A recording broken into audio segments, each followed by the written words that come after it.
अन्य सदस्यगण, भारतीय राष्ट्रीय कांग्रेस ने अब तक अपने निर्धारित समय से 28 मिनट अधिक बोला है।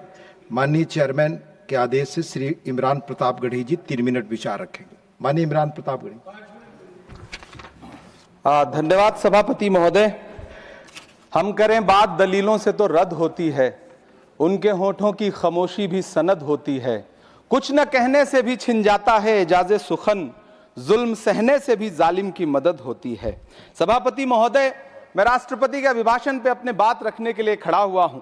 उस दिन देश की संसद के गलियारों में सरकार की तारीफ करती हुई महामहिम की आवाज गूंज रही थी, तो उधर मेरे कानों में हसदेव के जंगलों में आदिवासियों को जिंदगी देने वाले पेड़ों पर चलती हुई कुल्हाड़ी की आवाज गूंज रही थी।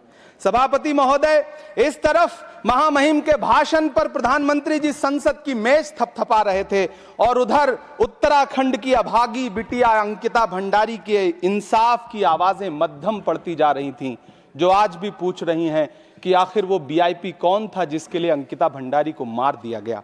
सभापति महोदय, इधर महामहिम सामाजिक न्याय की बात कर रही थीं और उधर उत्तराखंड के कोटद्वार में नफरती लोगों के खिलाफ एक बुजुर्ग को बचाने के लिए खड़ा हुआ दीपक, जो मोहब्बतों की रोशनी लेके खड़ा हुआ था, उसके खिलाफ कोटद्वार की पुलिस गंभीर धाराओं में एफआईआर दर्ज कर रही थी। और वो भी उस दिन हो रहा था जब उत्तराखंड के मुख्यमंत्री कोटद्वार में मौजूद थे। ये नया भारत है जहां दंगाइयों के खिलाफ एफआईआर नहीं होते, बल्कि अमन और मोहब्बत की बात करने वालों के खिलाफ एफआईआर दर्ज होता है। यह नया भारत है जहां असम का चीफ मिनिस्टर खुलेआम संवैधानिक प्रोटोकॉल तोड़कर कहता है कि मुसलमानों को इतना टॉर्चर करो कि वो राज्य छोड़ने पर मजबूर हो जाएं। वो कहता है कि अगर कोई मियां रिक्शा वाला 5 रुपए मांगो तो उसे 4 रुपए दो ताकि वो परेशान हो सके। ये नया भारत है जहां बरेली में खाली घर में नमाज पढ़ने पर पुलिस मुकदमा दर्ज करती है। ये नया भारत है जहां क्रिसमस की तैयारी करते हुए ईसाइयों पर सरकार मुकदमा दर्ज करती है।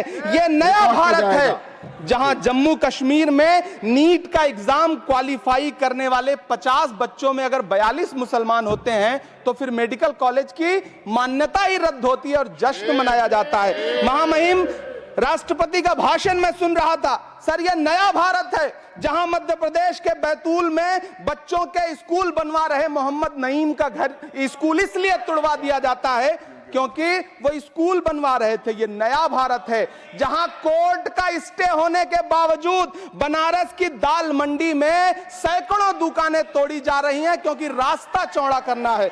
सभापति महोदय, मैं आपसे कहना चाहता हूं कि जो पीढ़ी अपने बुजुर्गों को गाली देती है उसके साथ प्रकृति इंसाफ करती है। आज इंदिरा जी और नेहरू को गाली देते हैं, नेहरू को छोटा नहीं कर पाएंगे।